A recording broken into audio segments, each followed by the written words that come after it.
Oke, baik. Eh, Assalamualaikum warahmatullahi wabarakatuh. Selamat pagi bagi yang nonton pada pagi hari, dan selamat siang bagi yang nonton pada siang hari, dan selamat malam bagi yang nonton pada malam hari. Nah, di sini kita akan membahas tentang strategi digital marketing dan analisis studi kasusnya. Itu ujian tengah semester pada MK Digital Marketing. Sebelum kita masuk, kita perkenalan diri dulu. Nama saya itu adalah Natuna Sektor Penjahitan dengan NIM C1E12328, Fakultas Ekonomi dan Bisnis. Dosen pengampu yaitu adalah Pak Bambang Purnomo, SEMN.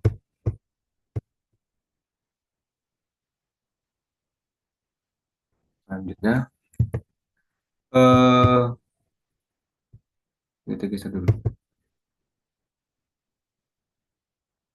Nah, strategi digital marketing sederhana untuk produk kopi lokal yang ada di Jambi. Tujuan pemasarannya yang pertama itu adalah meningkatkan kesadaran merek atau brand awareness dan mendorong penjualan produk kopi lokal di Jambi. Target pasarnya yaitu adalah pecinta kopi muda hingga dewasa di Jambi dari kisaran usia 20 sampai 45 tahun yang efektif di media sosial dan produk lokal yang berkualitas. Dan kanal digital utama yaitu di Instagram, membuat promosi visual dan interaksi, dan di WhatsApp penjualan langsung dan layanan pelanggan. Kemudian untuk konten Instagram, jenis konten dan pengukuran keberhasilan kampanye kopi lokal. Yang pertama itu dengan menggunakan konten Instagram seperti foto dan video kopi berkualitas tinggi, membuat IG story atau promosi cepat dan interaksi, membuat IG Reels untuk video kreatif dan interaktifnya. Aduh, aduh, aduh, aduh. Nah,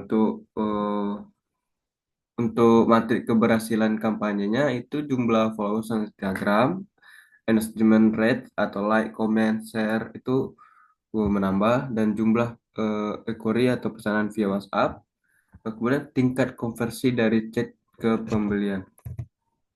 Kemudian kita masuk pada analisis penurunan penjualan UMKM fashion lokal, yaitu konten media sosial monoton, tidak menarik, tidak relevan, gagal menonjolkan keunikan produk. Kemudian ada target audiens tidak tepat, promosi tidak menjangkau sasaran tanpa segmentasi pasar yang jelas. Minim interaksi dan komunitas. Media sosial hanya jualan, kurang membangun pengikut dan komunitas. Dan kompetisi digital ketat, pesaing dengan strategi digital agresif dan produk inovatif. Kemudian yang terakhir ada desain visual tidak profesional, terlalu jadul, terlalu zaman penjajahan. Fotonya buram, kurang menarik, tata letak fit tidak konsisten. Duh, kok malah ini bergeser? Loh, piye ki? Ini dia. Malah zoom saya bergeser teman-teman. Taruh di sini kelihatan nggak mungkin ya. Solusi strategi untuk peningkatan penjualan UMKM fashion. Perbarui strategi konten dengan cara konten yang beragam seperti ada BTS, tutorial, testimonial, ikuti tren fashion terkini, kualitas visual tinggi.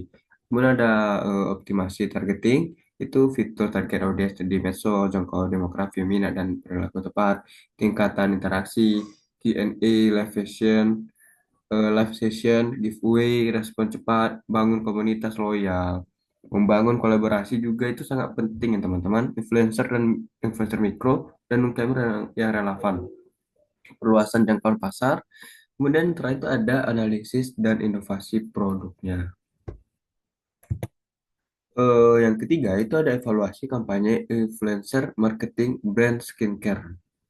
Yang aspek yang perlu kita evaluasi itu adalah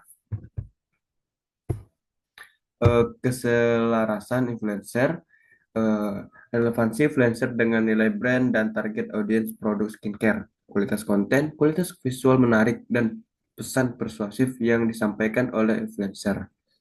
Matrik engagementnya itu tingkat interaksi, like, comment, save, dan share-nya pada konten influencer, jangkauan dan interaktif. Beberapa orang banyak, berapa banyak orang, berapa banyak orang yang melihat konten dan seberapa sering konten tersebut ditampilkan. Call to Action CTA, kekuatan dan kejelasan CTA dalam kampanye untuk mendorong tindakan audiens. Tracking dan attribution itu metode pelacakan penjualan melalui kode diskon unik atau tautan khusus. Indikator keberhasilan dan optimalisasi kampanye influencer. Yang pertama itu indikator keberhasilannya adalah peningkatan jumlah penonton, followers, atau pencarian brand. Tingginya interaksi pada konten influencer, bukan hanya jumlah followers saja meningkat. Kemudian, peningkatan kunjungan ke halaman produk ke link influencer, peningkatan penjualan langsung yang dapat diatribusikan ke kampanye. Sponsor lagi, tolong dong sponsornya. Perbandingan antara biaya kampanye dan keuntungan yang dihasilkan ROI. Eh, untuk optimalisasi kampanyenya itu prioritaskan relevan dan engagement, bukan hanya jumlah followers saja. Biarkan influencer berkreasi dengan gaya mereka sesuai panduan brand. Kemudian tawarkan diskon eksklusif atau hadiah untuk mendorong pembelian. Lakukan monitoring berkala dan sesuai strategi jika diperlukan. Membangun hubungan yang baik. Aduh, hubungan yang baik untuk kampanye keberlanjutannya. Nah, itu dia. Aduh, itu, eh, hmm, oke, kita masuk pada bagian studi kasus strategi untuk startup teknologi edukasi. Besarnya, enggak aja sih, sabar ya teman-teman.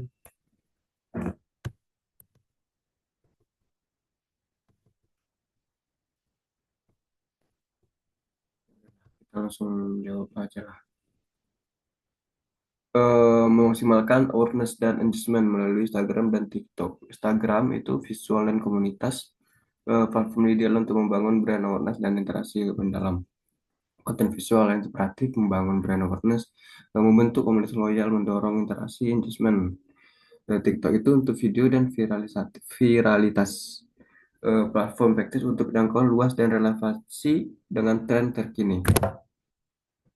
Itu membuat video pendek yang dinamis, potensi visualnya tinggi, jangkauan audiens muda, hiburan, informasi cepat, dan tren. Tujuan utamanya yang pertama, meningkatkan kesadaran merek dan keterlibatan audiens. Ini secaranya ini kok nggak terbaca. Eh, kita jeda dulu, bentar ya. Nah, tadi itu adalah secara signifikan, teman-teman. Nah, itu dia. Kita masuk pada strategi berikutnya. Analisis strategi konten Instagram dan TikTok. Itu strategi konten Instagram, jenis kontennya, itu infografis tips belajar, video singkat how to, live Q&A dengan pakar, quotes inspiratif, testimoni pengguna, behind the scenes aplikasinya. Frekuensi posting itu untuk feed 3 sampai 5 kali seminggu, story-nya sering update, kalau bisa tiap hari. Reelsnya itu 2 sampai 3 kali seminggu. Untuk pendekatannya itu pendekatan storytellingnya problem solution, bagaimana aplikasi membantu atasi kesulitan belajar. Sukses story, inspirasi dari pengalaman dan keberhasilan penggunanya. Narasi inspiratif, menyajikan narasi yang memotivasi untuk terus belajar. Ini taruh di sini. Strategi konten TikTok dan pendekatan storytellingnya. Jadi kan Instagram. Sekarang ini adalah TikTok ya teman-teman. Jenis konten itu adalah video pendek, edukatif, minimal 1 menit dengan paham rumus ini. Challenge belajar interaktif, konten humor terkait kesulitan belajar, video tren dengan sentuhan edukasi, tips dan trik fitur aplikasi, cepat dan menarik. Konsistensi postingan itu setiap hari atau minimal 5 sampai 7 kali dalam seminggu. Ikut tren viral, jangkau audiens yang luas. Eh, Kemudian pendekatan storytellingnya cepat, ringkas, menghibur, dan informatif. Gunakan gaya bahasa yang relevan dengan Gen Z dan milenial. Memanfaatkan musik populer dan efek visual dari TikTok tersebut. Karena itu juga bisa membuat video kita viral ya teman-teman, walaupun hanya dengan sound. Kan banyak juga tuh video-video TikTok yang biasa-biasa, tapi soundnya tuh bikin viral. Itu bisa membantu juga untuk belajar nanti, mungkin viral. Nah, untuk kesimpulan dan sarannya, kita udah masuk pada saat terakhir nih teman-teman. Untuk membangun keunggulan digital yang adaptif, kita harus bisa adaptif strategi. Sesuaikan strategi digital dengan marketing, dengan platform dan tujuan bisnis yang terus berubah. Konsistensi dan interaksi. Pertahankan konsistensi konten dan aktif berinteraksi untuk membangun loyalitas audiens. Evaluasi terus-menerus, evaluasi berkelanjutan. Lakukan evaluasi kampanye secara berkala untuk identifikasi kekuatan dan kelemahan yang terdapat pada konten-konten kita. Inovasi tanpa henti. Terus berinovasi dan ikut tren digital terbaru agar tetap relevan dan kompetitif.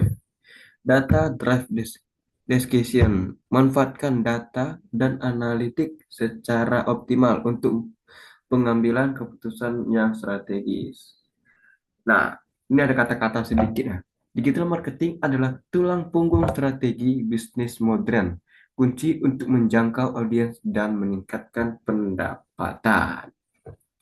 Oke, baik, sekian dan terima kasih. Maaf jika ada salah kata yang saya ucapkan ataupun pembawaannya yang terlalu berlibat karena lagi kurang enak badan, lagi cuacanya lagi tidak baik dan demam, pilek, batuk, kepalanya pusing semuanya lah. Terima kasih, Pak.